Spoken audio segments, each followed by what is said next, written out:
Thanks for choosing this free Anfield Index podcast. If you'd prefer to listen to this or any of our other shows without adverts, then now's the time to check out Anfield Index Pro. With AI Pro, you can supercharge your entire listening experience. You'll not only get all of our podcasts without the ads, but you'll have them far faster with our quick publish feature available exclusively for subscribers. AI Pro also puts you in the heart of our sound studio, with an option to listen to many of our shows live and interact with the podcasters in real time as the shows are recording. Upgrading couldn't be easier. AI Pro is available on all popular podcast platforms, and we have our own apps for Apple and Android. Just head on over to AnfieldIndexPro.com and get started today. Hello and welcome back to another episode of Rate Don't Hate, the show where we rate the player performances from their Premier League games, and this is Liverpool centric.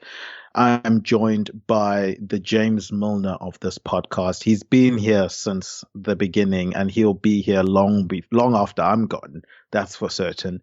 Mr. Guy Drinkle, welcome back to the show. Wish I was paid like James Milner. I'm good. It's good to be back. I mean, we picked probably the most boring game possible to do so. But yeah, it's good to be back. Hopefully we get this back to being a regular thing. Arsenal nearly just scored in the background. That's how distracted I am. I'm scouting for the game ahead to do. That's what I'm going with there. But yeah, it's good to be back. How are you doing? Yeah, I'm doing well. It's good to be back, as you say, and the thing is, Liverpool are in a groove at the moment, so I'm feeling very spoiled, and it does obviously keep me grounded because my wife's a Spurs fan, so we are really spoiled at the moment with the squad that we have, with the performances that the players have been putting in. But specifically in this game, Guy, it's a game where we're expected to win. Players players have just come off of a 1-0 loss in the Champions League. They've got a midweek game against Arsenal as well coming up. That's obviously a huge game. And, you sandwich Brighton in the middle of that. Brighton away, 12:30 as well, that early kickoff. Were you worried at all that some of the players might be sluggish or a bit off in this game with everything that's going on around the game? Not when I saw the team. Before we saw the team, there was obviously rumours around COVID and stuff like that, and Van Dijk was going to miss, Thiago was going to miss, and turned out I think it was only Kanate who ended up missing, unless I'm forgetting someone. But before the team came out, I was a tad nervous just to see what the defence would look like, because we were missing Kanate. Probably would have been Matip and Gomez, which is fine, but it's not Van Dijk's Van Dijk. But yeah, as soon as the team came out, I felt pretty much all right with it. Obviously, you always want to see Thiago and stuff in there, but he must have had something. There's no smoke without fire, so maybe we're just saving him for Arsenal or something like that. But it's the team was good. It was which we'll get into. But it was it's a strange one with Brighton because they've been a bit bogey teamish for us, haven't they, recently? Or certainly last year when, God, that penalty. But yeah, I wasn't nervous, but maybe it's just a Liverpool thing. But do you remember when we just could not win half 12 games? The early Klopp days where half 12 it was like, oh, well, we've lost or drew this one. But no, I wasn't too bad ahead of this one, to be fair. Yeah, especially the post Champions League 12:30 games. Those were the absolute killers. From my end, just on that team sheet rumors of who's playing or who's not, I don't go on Twitter purposefully for that reason, close to kickoff or as it's heading towards kickoff, to avoid those things. Like, nothing pisses me off than people speculating about who's playing or who isn't, purely because about 80% of the time it ends up being, oh, actually that player is fit, or oh, actually this player is not playing. And as you say, you're saying there was commotion with regards to who had COVID, who was fit, etc. I genuinely didn't even know there was commotion, as I said, because I just switch off from Twitter in those situations. I don't see the point for me personally to stress myself out with things that I can't control. If I was selecting the team, maybe I would pay a bit more attention to it, but I don't. So yeah, couldn't care less. And especially with this team, with the way that they're playing, surely they've garnered enough trust for whoever then does play that they get the job done. And thankfully, they were able to get the job done in this one. Guy, some would say a professional 2-0 win or routine 2-0 win that you want away from home after having played a Champions League game and with a big game coming up in midweek. But it wasn't all too routine, Guy. They started the game off really well in the first 15 minutes and caused us a few problems. And the reason I start with that is because, as is tradition, we start at the back and we work our way forwards. Alisson had quite a bit of work to do in this game. What did you make of his performance? I see you've given him an 8 in your score here. Yeah, I thought Alisson was really good. He didn't have loads of stuff to directly do, but what he had to do was pretty much spot on, and then just keeping his concentration and stuff like that, where claiming crosses, passing out from the back. You know, Alisson always has that odd slip passing him where he goes to the halfway line on the ground to the opposition team. It's like nothing, I can't remember anything like that happening. But I thought he was just really good in this game. Like, probably more so towards the end, because, well, before we start recording, I said, I'm not sure what to give the subs, because they came on and we started playing worse. So, but as soon as our subs came on, they kind of grew into the game, and then we saw Alisson make a good save. I can't remember who it was from. But then he just kept he swept up really well a couple times in the later stages of the game. As you said, Brighton started the game as well. I can't remember him having to make many saves in that period, but I thought what he had to do, he did perfectly. So yeah, I went for an 8 with that. If he was a bit more busier, probably maybe go a bit higher, but yeah, I thought he was spot on, and I'm liking the scruffy hair look as well. It seems to be his best form hair, because like that's how we judge Alisson. It goes by hair, it's hair and beard. Oh, remember the porn tash? The porn tash combo was the best, but this seems to be his best form for me. He's absolutely spot on at the minute.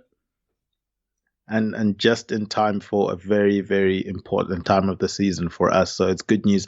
I mean, AI subscribers gave Alisson a 7.6 in this one. I was with you with the 8. Mm-hmm. I gave him an 8 as well. And I suppose 7.6 is close enough to 8 as you're going to get really when you look at the performance of our goalkeeper. As you said, maybe not peppered with shots on target and stuff like that. But, and in another situation, you'd want to give him more. But I think the thing is, he came up big in the important parts. He kept his concentration in the important parts. It's really hard for a keeper when you're not being peppered with shots to get your eye in and your concentration going. But his reflexes were there when they were needed. He skirted with the side of the box as well, but judged it perfectly at one point when he was playing sweeper keeper. So he had it all in this game, and maybe in another situation, this is going to be, a game where it's really, really crucial for us that he gets big saves in, even though he's not being peppered. But yeah, I was really impressed with his concentration levels. Really happy that he was able to keep a clean sheet in this one. I thought he deserved it. And what he allowed us to do is to just get a hold of the game, because it did take us a while to get control of the game. And if you then concede in that time period, it's very easy for Brighton to then get really up for it. The crowd will get up for it. But having Alisson there just allowed us to take a bit longer to get settled into the game, and he keeps us in games, or keeps us ahead in games in really key situations. So it's good to have him there. Guy, we move on to our centre backs in this one. Joel Matip and Virgil van Dijk. Now, I see here you've given Van Dijk a 7 and Matip an 8. And I'm looking at AI Pro subscribers here, and they're similar thinking, because a 7.1 for Van Dijk and a 7.8 for Joel Matip. I gave Joel Matip a 9. Maybe I was being a bit too generous, but You never tuned in as for Joel Matip. No, I struggle to see where he really went wrong in this game, and maybe it's a fact that it's a performance against a team that you expected to beat. So maybe the performance isn't seen as a vital, important, performance against a big team or something like that. But I genuinely thought there were times where he made some recovery runs. I mean, there was a time when on the left-hand side of the pitch, they went on a break, and I'm sitting there thinking, oh, Joel Matip's been done for pace here. And he just finds another gear, which is very impressive, gets a block. It ends up going for a corner, but that was a chance for them to get back into the game, I thought. And then obviously the big moment for the game for me, that Joel Matip pass into Diaz. I mean, absolutely majestic. So majestic that the commentators assumed that Trent made the pass. They were talking about how great Trent's pass was, only to see the replay and realize, oh, it's Joel Matip. So that's how good that was. Van Dijk, a solid game. I gave him a 7. So I think everyone's in unison with that one from me to you and AI Pro subscribers. I thought a solid performance, nothing too special or anything. But for me, Matip was the standout in that centre-back pairing. Yeah, and it's almost for the attacking side as well, because I think, as we said with Alisson, it wasn't overly tested. And when he was, I don't think it was much to do with the centre-backs. I remember the odd occasion where they ran off the back of Matip like once or something like that. But I think that what separated him the most was Matip's attacking, like not even just a beautiful pass for Diaz's goal. He just seemed to be striding into midfield. Well, he always does that, but he seemed to be doing it really well, passing out from the back. They both do it brilliantly. So yeah, Matip was certainly great in this game. Like it's been a strange, because he won Player of the Month, and I think most people have been saying this. Like it's probably been his worst month. But in this game, I thought he looked composed. He looked great on the ball, as I say. But yeah, one of our highest rated people in the team. I think most people would agree with that. So yeah, 8. I'd be happy with a 9 as well. Maybe he's your Fabinho, where you have to give him a +1. But no, he was really good. It's really good, and it's good to see we've got four really good centre backs as well. Fantastic stuff, and yeah, they can rotate in and out now with ease, and we're not too worried about which pairing that is given there. So it's really, really good to see. But we'll move on to our fullbacks. Obviously, Trent Alexander-Arnold, and then Robbo's in there as well on the left-hand side. Now, I mean, in terms of score, in terms of player ratings, I see here the AI subscribers have got a slightly higher rating for Trent. So 7.0 for Trent, a 6.7 for Robertson. And I see for you, they've both gotten 7s. I mean, it's splitting hairs really here. I've gone with 7s as well, so we are in sync with that one. Maybe not so much with the centre backs, but certainly with the fullbacks, where it's a solid performance, nothing too extravagant, nothing too special. Robbo, bless his heart, is terrible at shooting. That's just yeah.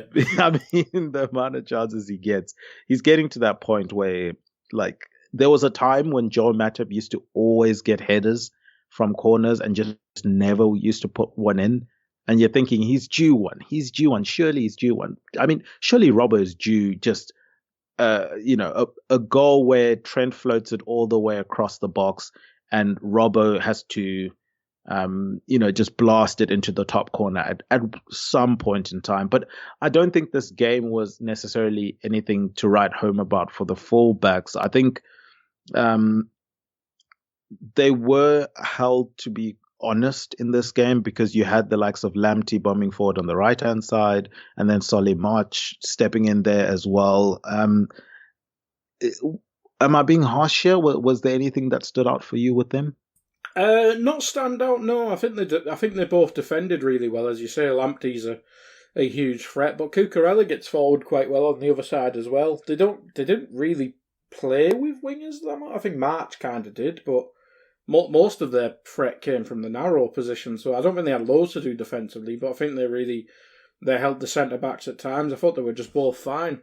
If I could give 0.5, maybe Trent a smidge more, because I think he was a tad more involved going forward, but I don't think it was huge enough to give one a 7, one a 6 or something like that. So, yeah, I think they were both about the same. Maybe Trent a tad better as the AI rated people did. But, yeah, just a kind of a quiet game, almost like a normal fullback game for them, where they're usually much more involved. But yeah, maybe they just didn't want the midfield overrun, and we know Trent and Robbo can help out there as well. So yeah, just both a fine game from them, really. Awesome stuff there. Now let's move swiftly on to our midfield three. So, we had Fabinho, Henderson, and Keita starting this one. For what it's worth, there's been, Henderson, he had not so great a start to the season, had a couple of good sub appearances and some starts, recently that have been good, but it's not been a great season for him. But one thing I do like when he does play that 8 on the right-hand side is at least he's willing to be on the touchline on the right-hand side. So that allows Mo Salah or Trent to come inside if need be. Whereas when he's not there, it seems no one is willing to do that, overlap run for Mo to just allow him more space. And so I was happy to see that in this game, even though I do think I prefer him playing as a 6 against weaker teams as a role going forward. But that's just a personal preference. But in games like this, I really appreciate him being that willing runner on that right-hand side just to create a bit more space for Mo. And if he's the only one that's going to do that, I can see him playing a lot more games because we need that. We need to create space for Mo on that right-hand side. But in saying that, I gave him a 6. I see AI Pro subscribers gave him a 6.2. You've gone with a 6 as well, and a 6 for Fabinho too. I'm more interested in the Fabinho 6 because I think it's quite. Everyone's gone either 6 and then 6.2 average for AI Pro subscribers with Henderson. So I think it's one of those where an okay performance, more to do with how many minutes he got into his legs. I was surprised he went all the way to 86 minutes. I would have expected him to come off a bit earlier, but maybe that was the plan to try and see how long he can go in this game. But yeah, apart from the fact that I did appreciate him making that overlap run on the right-hand side, I didn't think there was anything too special to discuss for him. So if you do have anything, you can throw in there. But Fabinho is interesting for me because me and the AI Pro subscribers bang on 7 rating for him. So a 7.0 average for the AI Pro subscribers. You've gone with a 6 here for Fabinho, who's usually the guy you rate higher than anyone else. So it must have been a shocker for Fabinho. What was up? I controlled myself to do. That's what I did. Because I had him down as a 7. And then I was like, all right, let's have a little looky about. Because I don't remember him doing loads. So I was like, I'll check SofaScore and all that stuff and all the stat stuff. And him and Hendo were about the same. I was like, yeah, Hendo was pretty bad on the ball.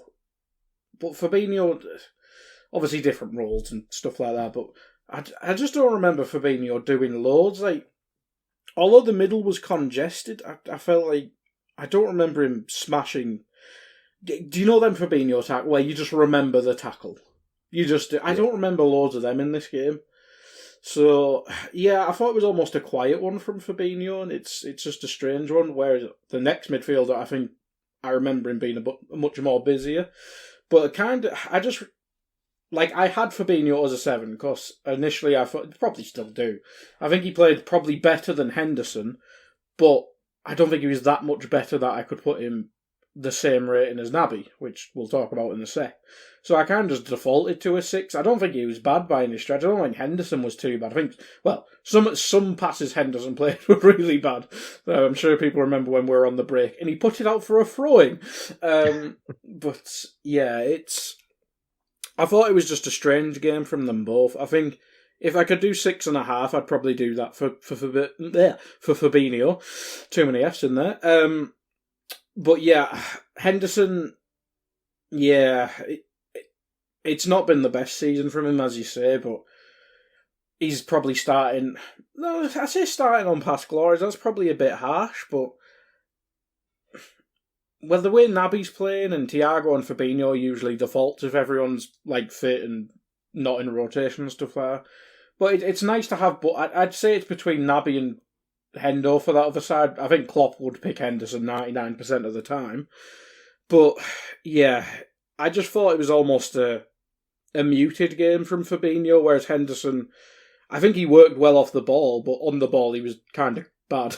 So yeah, a mixed day for him, and Fabinho just kind of quiet. And he got booked for a perfectly good tackle as well, which isn't his fault, but hey ho, Mike Dean and the boys.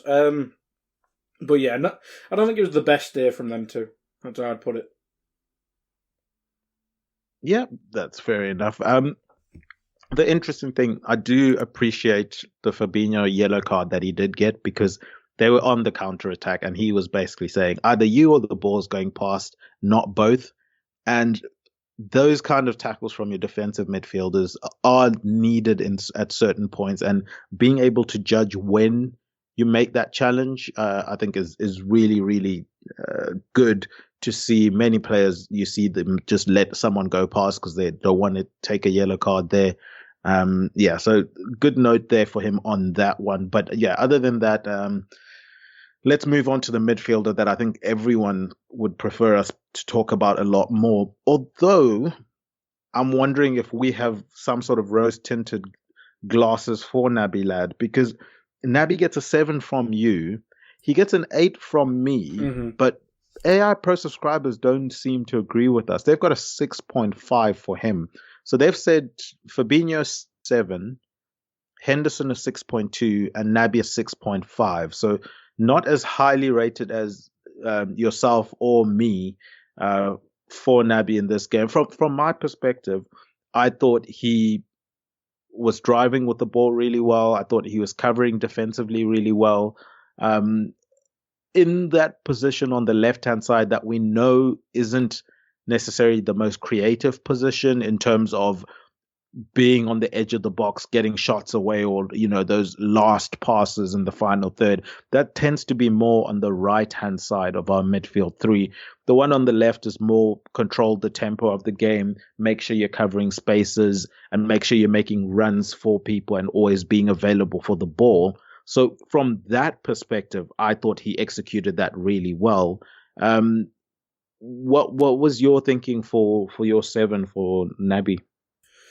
Pretty much the same. I thought he pressed really well. I thought he was the most combative midfielder, which, considering the other midfielders were Fabinho and Henderson, says quite a lot. I know Naby, you always see the stat packs after the game, and it's like he had the most tackles. He's behind N'Golo Kante in tackles and all this stuff.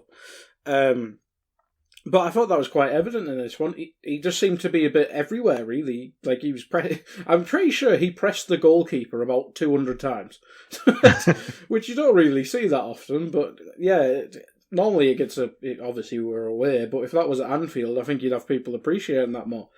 But yeah, we remember Robbo and stuff getting big praise from that, and I think Lallana did back in the day.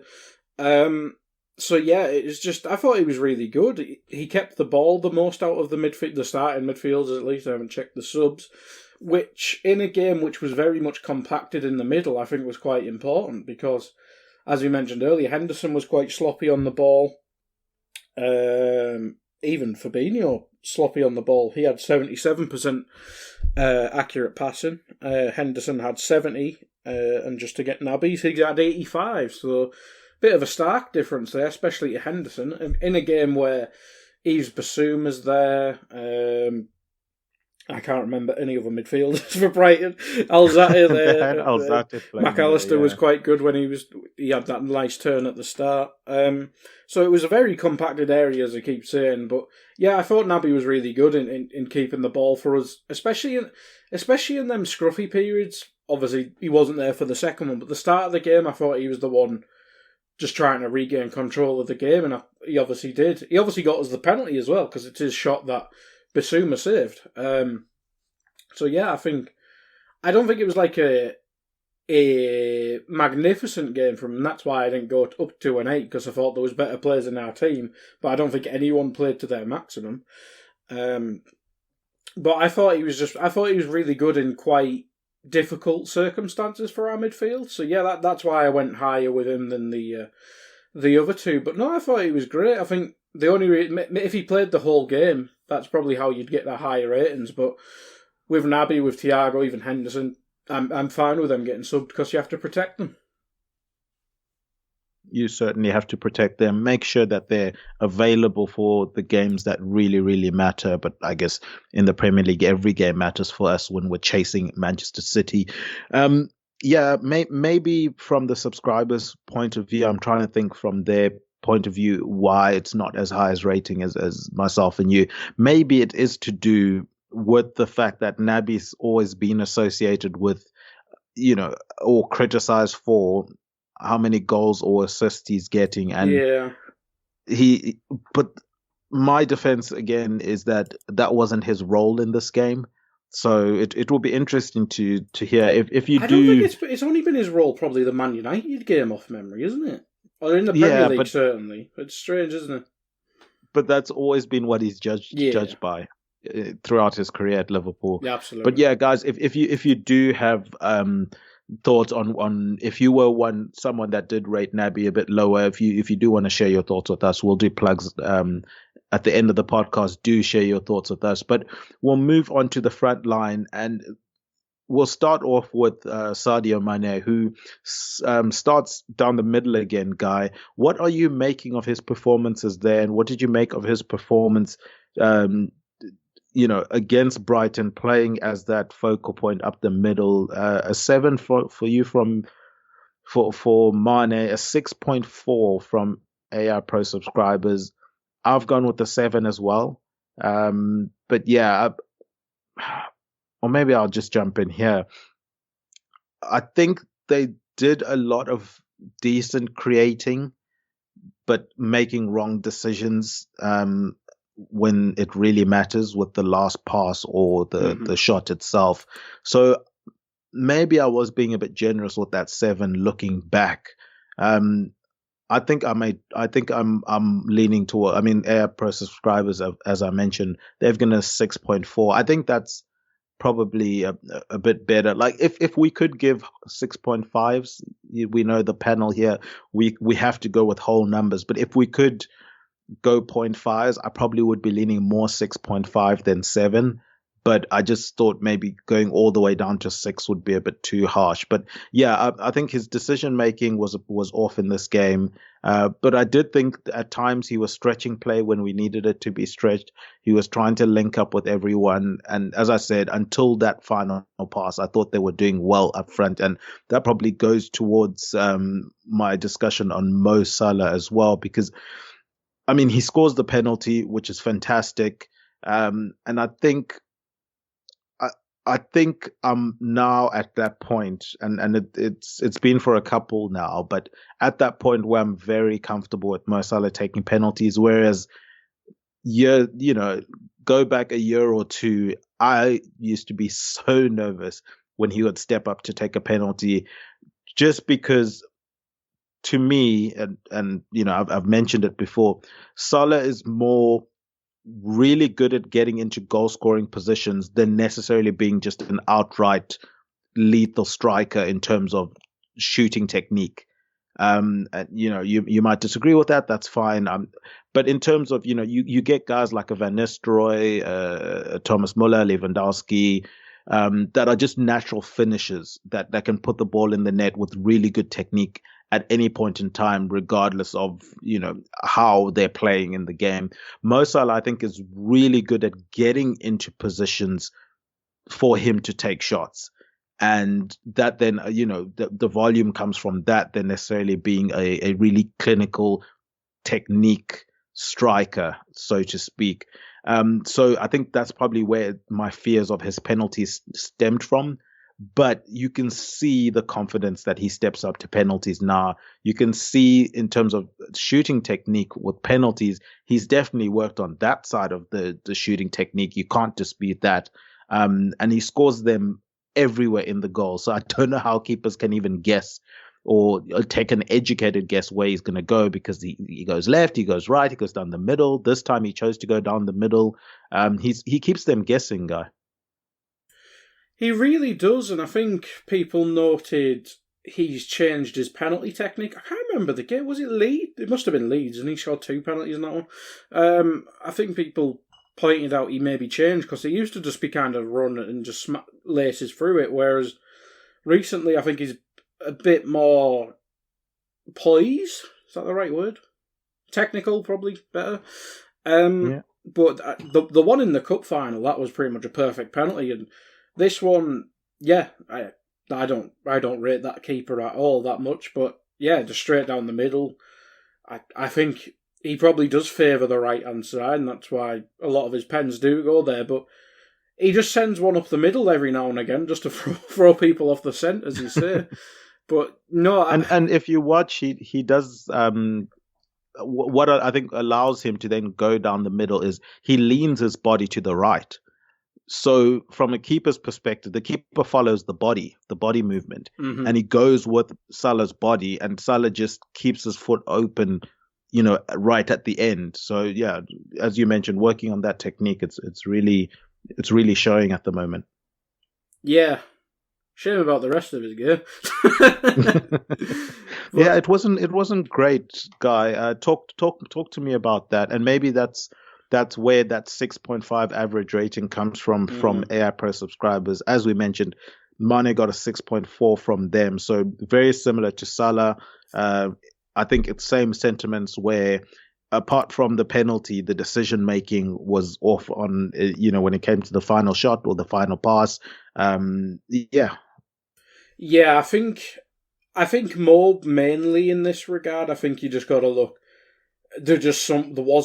Something wasn't right there, and yeah, he just obviously had an off game against Inter, but he still should have scored twice. Whereas in this one, it almost seemed like just desperation to score, and obviously, I don't want to peddle the greedy narrative, but I think when Mo's at his best, that greedy narrative is nonsense. But when he's like in a bit of a slump, which he kind of has been since AFCON, obviously he was really good against Leeds and he's had decent performances, but the last few have not been the prettiest.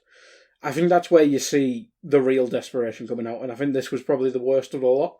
He obviously gets the goal, gets the penalty, but yeah, that's the only reason I went with a 7. But if it wasn't for that, I'd probably be looking at 5s and certainly a 6 as the highest. I just give him a 7 because if you score, you gotta get a decent enough rating. But yeah, it wasn't the prettiest for Mo. I think he'd agree with that. And you saw the relief when he scored the penalty, because I think that we talked about Mo's penalties there. That's probably the most nervous I've felt about his penalty in a while, because you're just thinking, football does love narratives, and he's not playing well, so, But on Mane, you asked if I liked him in the central position before I went on a tangent, which always happens. I do and I don't. It's strange, because this season Mane has obviously got, I think he's still top 3 in goal scorers. I might be wrong now. But that was coming from the left, but I don't think he was playing the best. He was kind of just on the end of stuff all the time, and yeah, he's been good, but I don't think he's anywhere near what we remember of Mane. Maybe he's just not the same type of player anymore. I don't think he's that explosive anymore, but he makes really good runs, and sometimes he's a good finisher. At the start of the season, that was his issue.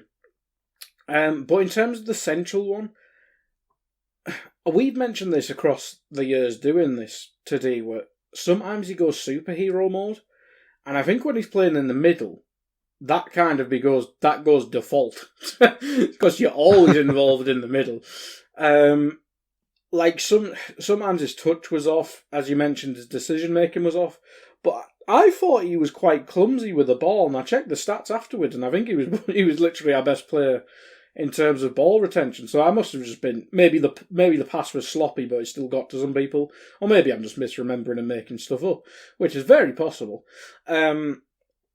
But no, it's kind of a... If you ask me where I prefer him on the left. I prefer to have Jota or Bobby in the middle.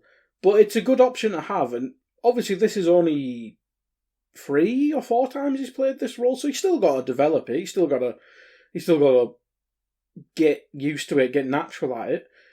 But if Klopp wanted to soldier on with it and thinks that's his best option, especially to get Diaz in the team, I'm all for it. I prefer him on the left, but then you've got a decision: do you play Diaz or do you play Mane? And as I say, Mane is not... I don't think he's had his most electric season, but the end product's there. So, yeah, it's a strange one. But if this is the front three Klopp wants to go with, I'm happy with it. I think we're still waiting for it to click properly, but, well, we'll get on to Diaz in a sec, but it's working for Diaz. Certainly is, Guy. And we mentioned Diaz there. Like, the guy's got really good scores here. He's got an 8 from you. Mm-hmm. He's got a 9 from me. I think everything bar, he gets a goal and probably could have gotten more, but his all-around play, including his willingness to track back against Lamptey, who's going to force you to track back whether you want to or not. I thought his overall game was absolutely fantastic in this game. Obviously, really brave for the goal, good inside-out run, and sticks ahead in there. You know you're going to get taken out. You know you're going to get there before the keeper, but you also know you're going to get taken out. And some players might just not stick their head in there and try and just make sure they don't get hit, but he does stick his head in, and it's really good technique as well to head it on target, because that wasn't as easy a chance as it looked when you're running at full speed, balls bouncing just in front of the keeper, who has made himself pretty big. And if you look, Diaz is, as I said, going from outside in, and he's right near that right-hand post in terms of angles. So he kind of has to flick it a little bit more left than if he just heads it normally. I think that goes out for a goal kick. So, and then probably a red card follows. But anyway. Well, you never know with Stuart Atwell. True. You might give Diaz a red card for diving there. But yeah, certainly. But yeah, I thought his overall performance was really, really good in this game. Anyway, but what were your thoughts on Diaz's performance? He's just pure electric, isn't he? He is pure electricity. He's just... It's funny because I think when we signed him, I think most people thought, yeah, we'll probably see him come on as a sub, maybe see him in the odd game, but he's been a huge part of us since he signed. Obviously, Bobby's been injured, Jota's been injured and stuff like that. But it's really good to see how he settled. And you're right, the goal was really well taken with his head. Stuart Atwell's really bad referee. Should have sent it. Sanchez should have got sent off. But no, Diaz was just our main threat, whilst also, as you said, keeping probably their biggest threat in Lamptey quite muted, quite quiet, and also... Well, basically just kept him back in a right-back position, because we know Lamptey's basically a right-winger who plays a right-back. It was really good from him. He works really hard. He's really good at dribbling, which... That's probably where we've seen Man, as I mentioned with Mane earlier, he's fallen off a smidge in certain areas. I think just the direct running at people is kind of where Mane's fallen off a bit, and just having Diaz, it's almost like Mane from 2 years ago, or 3 years. Time in pandemics, I don't know, 2 or 3 years ago. So we've kind of just bought Mane with a mix of other people, but he just looked like he burnt Lamptey. I know Lamptey's not really had the best season because he's obviously recovered from a year-long injury, but he's still fast, and Diaz absolutely burned him. So that bloke might be like the fastest player we've had, well, since Mane was a tad younger, or even Van Dijk, who just never runs and we'll never know. But yeah, Diaz is just really exciting. Like I only ever saw him against us in the Champions League, but seeing him now consistently play for us, it's just exciting. There's obviously you want him to score more goals. You want him to get probably a tad more better decision making with his passes. That's probably the only thing he's lacking.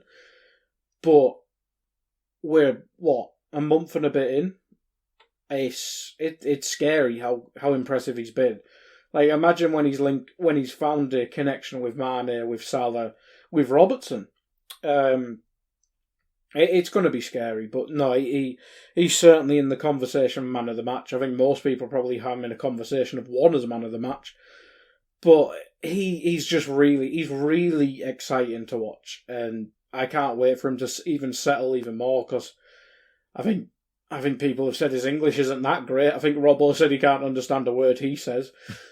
So yeah, there's more to come. You can see that in him, and that's the scary thought, because he's already probably been our most exciting player of probably 2022. And he's only been here since the end of January. So yeah, really good from him. And what did I give him? I think I gave him an 8. I have closed WhatsApp. I did give him an 8. But yeah, man of the match conversation, definitely. He's just really good. And the way he performed after getting clotheslined and kneed in the face as well, or chest, really good, because some people may have shuddered after that, because Sanchez is massive, but he really stepped up and he got the goal and then continued his performance till we subbed people off and kind of went to crap again. But yeah, really good from Diaz, and certainly man of the match conversation. Certainly in that conversation. Guy, let's move on to the subs, unless you've got anything else to say on the forwards that started. We've got Jota coming on in the 65th minute, Thiago coming on in the 65th minute as well, and then that late substitution, Milner coming in the 86th minute. I mean, I've given Milner not applicable in terms of rating, because he came on quite late at a time where we were obviously facing a bit of pressure because they're trying to get back into the game. But at 2-0, we're looking comfortable enough to see the game out and certainly get all 3 points in the game. But with regards to Thiago and Jota, I mean, Jota most likely would have been coming on for someone else if he was meant to be coming on at that time. But we saw that injury to Mo Salah, so he has to come off, hoping that it's not anything serious there. But Jota comes on, and AS Pro subscribers have got a 6.6 for him. I see you've given... let us know what your rating is for Jota. But for me, I've given him a 5. And I don't know if I've now flipped the squish, maybe flipped the script. Maybe starters, I was being generous, but the subs I wasn't being generous with. As I look at the average ratings here for the AI Pro subscribers, I didn't think Jota was too great when he came on. I thought clumsy with his touch at times, and again added to the issues we had early in the game in terms of not being clinical and making the right decisions when the time came. And as I said, maybe I'm being harsher on him than what I was being to the people that started, because they also did similar stuff in terms of bad touches at times, not being decisive and not making the right decisions when it really needed to count. But for a person coming off the bench, having seen the starters do that, to then come on and do the same thing, that really pissed me off. And also maybe that's my, forward bias, having played that position more than any other position in my life, is you've watched the game, Jota. You need to be engaged when you're on the bench and see what other people are doing wrong and what you could do right, and then to come on and do the same things that others were doing. As I said, that pissed me off. In terms of Thiago, he comes on obviously for Keita. I've given him a 6. Our pro subscribers gave him a 7.3. You can let us know what your score is for him as well. But yeah, I thought it was a decent cameo coming off the bench, but nothing too special, I didn't think. I'd pretty much agree with everything you said for both of them there. I'd agree Milner wasn't on long enough, and he just kind of came on to foul people, which You applaud. I'll start with Thiago. I think he didn't really have too much of an impact because I think we lost control of the game there. Maybe, obviously, Naby got booted in the... Well, he sold getting booted in the head really well. Nice bit of ice pack acting there. That was great. Thanks, Naby. So maybe the sub would have been bring on Thiago for one of the other two. Maybe move Henderson to the 6 or keep Fabinho, whatever. And just have a tad more control because, as I mentioned with the passing stats earlier on, the other two were a bit sloppy. We maybe just needed to gain control, but 1-for-1, obviously Naby and Thiago aren't exactly the same, but they're probably the controllers of the midfield group. I went with a 6 for Thiago as well. I just thought he came on, did the odd nice thing, but he didn't really add loads to a game we were losing control of at that time. And Jota's weird. Like, I think we've seen this at Wolves more so at the minute. Because I was concerned when we signed Jota, because from what I saw at Wolves, he's a very purple patch player. And he's had, I don't even think it's been a purple, he's just been excellent since we signed him. And he's obviously had the odd quiet bit, but since this injury before the League Cup, I can't even remember what it was. Maybe we've rushed him back or something like that, and maybe he's just not up to 100%. But since he's came back, he's just not been involved in games, has he? He's like drifted through games. He's obviously took a penalty in the cup final, but other than that, he's not really. I can't remember him having that many chances, or just like even dribbling past people. Because we saw that. I think it was the League Cup game, wasn't it? We've not really seen the directness from him. But I think a few of these games have come up on the right. And although I don't remember him yesterday, I assume he played on the right because that's where he replaced Mo, unless we tinkered it a bit more. But him on the right just doesn't work for me. I think you have to play him as a 9 or on the left. But yeah, he's just not looked the same since coming back from injury, which is fair. But with the way Diaz is playing, maybe he's kind of replaced Jota as the time being as the starter, and then Jota has to work his way back from the bench. But we've got Bobby coming back as well, so it'll be interesting. But no, Jota, I'd probably agree with a 5. He just kind of didn't get involved and was sloppy with whenever he did touch the ball. So yeah, I'd agree with a 5 for him. He just, I don't know, maybe he might just need that game to reignite him, but I suppose we've said the same about Mo as well. Maybe he just needs the one game to reignite his form or something like that. Yeah, so hopefully it's not something that we'll see from him, too often for the rest of the season in terms of a performance, bringing out like a 5 performance. And as you say, maybe coming back from injury, playing back into form. We'll see if he's able to rediscover some of that form that we saw earlier in the season.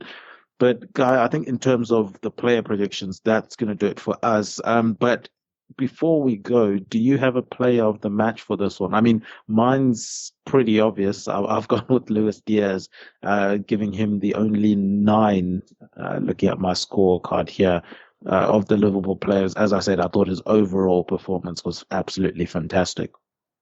Yeah, I'd agree with Diaz. He was pretty much everything in attack for us, because we mentioned the other two were a bit scruffy. So yeah, I think he brought the fight to Brighton, and well, Sanchez brought the fight for him as well. But yeah, it was him. I think it was between him, Alisson, and Matip. But I think Diaz, he was the most important in attack, and obviously got the first goal as well. Awesome stuff, Guy. Before we wrap up, do you have anything you want to plug, put over, or promote? I will be hosting the post-match on. Well, it's not just AI Pro anymore. But post-match Raw, I'll be doing the Forest game, which reminds me I need to sort guests for, and actually check when we do play Nottingham Forest, which I believe is next weekend. But I will be hosting that. Two-footed with Dave. I'm on Fridays and stuff like that. But anything I'm on, I will be on at Guy Drinkle, which will be tagged in the tweets. So that is from me. Awesome stuff. Guys, from my end, go and subscribe to Anfield Index Pro. if you haven't subscribed already. And then also go sign up for the Anfield Index Discord channel. And especially if you're an if you're an AI Pro subscriber, because there are special sections of the Discord channel for the subscribers. You get really, really good insight in there. And then on a personal level, most of what I'm doing is on EPL Index side of things, the sister website to Anfield Index. You can go and listen to me weekly doing a score predictions show. It's called A Tad Predictable. And then also this week, I will be on EPL Roundtable with Kev De Vries, who sits down with panelists from around the EPL, and they do previewings of player each club and the club specific questions that go with that. I know in the episode coming out this week, there's discussions on the Chelsea situation. I'm obviously not going to be speaking on that topic. So yeah, it might be awkward at the beginning because you won't hear from me until we get to the next topic, which I think dives into why crossing has become, a more prevalent thing in the game of late. And then there will be, as I said, team specific questions for each of the people that are on the panel. So it's a nice podcast to round off the EPL weekend and get an idea of where other teams are sitting, compared to your team. And so I do love listening to that one. Go check that out. And then for anything else, just go follow me on Twitter at Tad Predicts. But for Guy Drinkle, for myself, huge thank you for listening, and we'll see you again next time. Take care. Bye-bye. We hope you enjoyed listening to this Anfield Index show. Please be sure to subscribe to our channel so future podcasts find their way to your device automatically. There's nothing quite like fan engagement, and we'd love to know what you think of anything discussed on this show. The best way to get in touch is over on our free Discord community, where both podcasters and listeners debate the hottest LFC topics 24/7. Sign up free now at anfieldindex.com/Discord. You won't regret it. You can also follow us on Twitter at Anfield Index and find us on Facebook by searching for Anfield Index. Oh, and before you go, we'd love it if you could leave us a 5-star review on your favourite podcast app. It only takes a couple of seconds, and it means the world to the people who create these free shows.